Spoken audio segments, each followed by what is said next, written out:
बोले मांगना भी जरूरी है। तो बोले शरण किस बात की मांग ही लो। बोले आप अपनी अस्थियां सारी हमें दे दीजिए। तो दीदी जी बोले ये कौन सा मांगना है भाई, मनुष्य जीवन तो सबको प्रिय है, कौन नहीं चाहता कि हम जीवन जिए। अब हमारी अस्थि ले लोगे इसका मतलब हमारा प्राण ले रहे हो। तो वो लोग उनको प्रवचन सुनाने लगे कि जीवन वही है जो दूसरे के जीवन को काम आ जाए, उससे अच्छा कोई जीवन नहीं है। यदि हमारा शरीर किसी को जीवन की रक्षा करता है। अरे बोले बस बस बस बस, ये प्रवचन हम बहुत हम ही दूसरों को सुनाते हैं, हमको सुना रहे हो, कोई बात नहीं है। अगर ऐसी बात है नारायण के इशारे से आए हो तो लो मैं समाधि लेता हूं, मेरी हड्डियां ले लो। वो समाधि में चले गए, शरीर को त्याग दिए, इनकी हड्डियों को लेकर के इन्होंने वज्र बनाया। उस समय सतयुग का अंत हो रहा था, त्रेता युग का प्रारंभ हो रहा था। नर्मदा नदी के किनारे भयंकर देवासुर संग्राम हुआ। इसका एक तरफ इंद्र उनकी सेना, दूसरी तरफ वृत्तासुर और उसकी सेना। इंद्र के जो साथी थे उसके सैनिकों को मारने लगे, उसके सैनिक लगे भागने। ध्यान दीजिएगा, जैसे युद्ध शुरू हुआ तो वृत्तासुर ने वहां पे भगवान की स्तुति करना शुरू कर दी। भगवान की भक्ति उसके अंदर थी, वो आ गई, लगा इंद्र को प्रवचन देने कि इंद्र तुम डरो नहीं।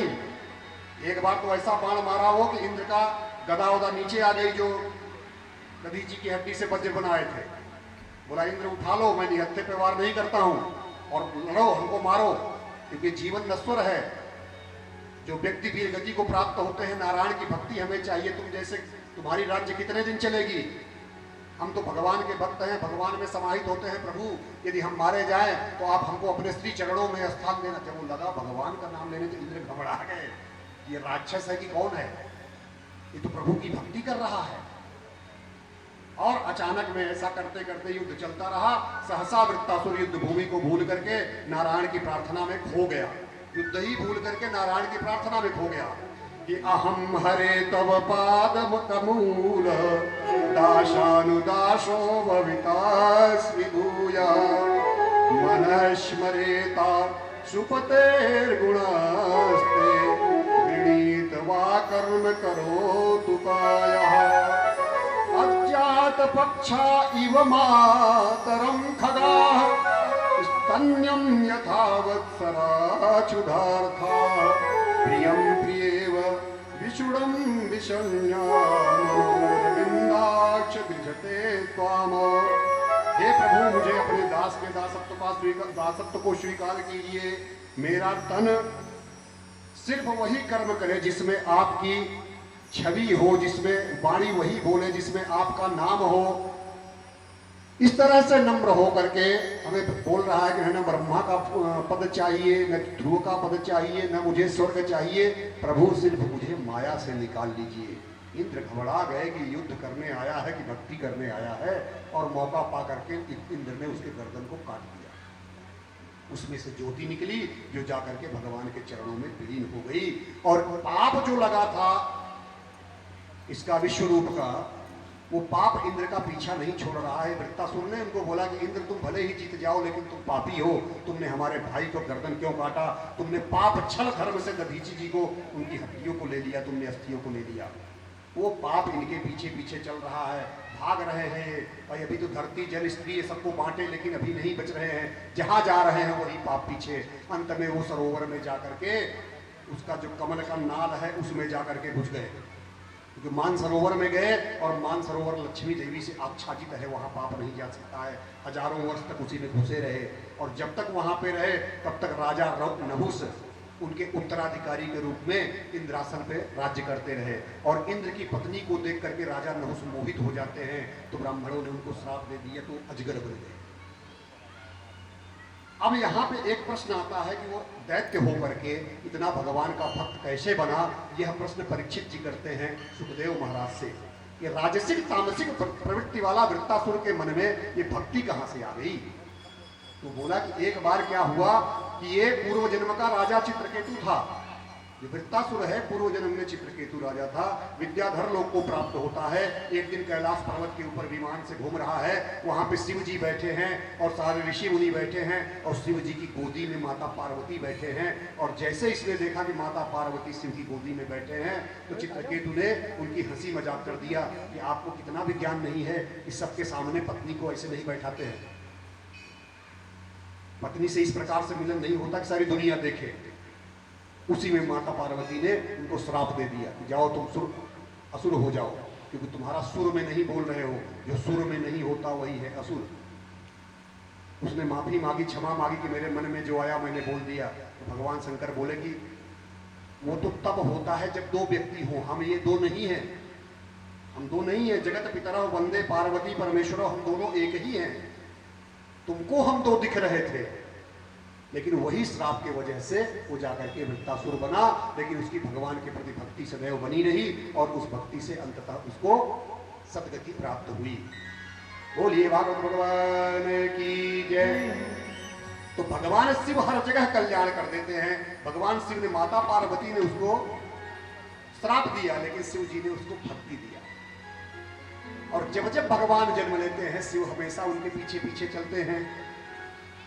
और जो गंगा, यमुना, सरस्वती, नर्मदा ये नदियां हैं, ये भगवान शिव की बेटियां हैं। अपनी जटाओं से उन्होंने गंगा जी को प्रकट किया, अपने अमरकंटक से उन्होंने नर्मदा जी को प्रकट किया।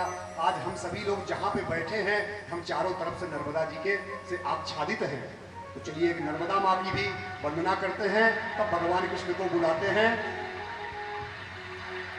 अरे अमरकंट से चलकर माँ की धार है चली, अमरकंट से चलकर माँ की धार है चली, भोलेनाथ की लली हो जग को तार है चली। अमरकंट से बैठे माँ की धार है चली, अमरकंट से बैठे माँ की धार है चली, भोलेनाथ की लली रे जग को तार है चली, भोलेनाथ की लली रे जग को तार है चली।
हिरणाक्ष और हिरण्याकश्यपु दो भाई जन्मे थे अदिति से। हिरणाक्ष के वध की कथा आप लोग श्रवण कर चुके हैं। हिरण्याकश्यपु जो बचा हुआ था, अब उसकी कथा आगे आ रही है। परीक्षित महाराज पूछते हैं सुखदेव जी से कि भगवान पक्षपाती हैं क्या? देवताओं का पक्ष ज्यादा लेते हैं, असुरों को ज्यादा मार काट करते रहते हैं। श्री सुखदेव जी कहते हैं ऐसा नहीं है। शुरू में ही तुमको बताया था कि एको अहम बहुश्यामः, एक हम हैं, अनेक बनने की इच्छा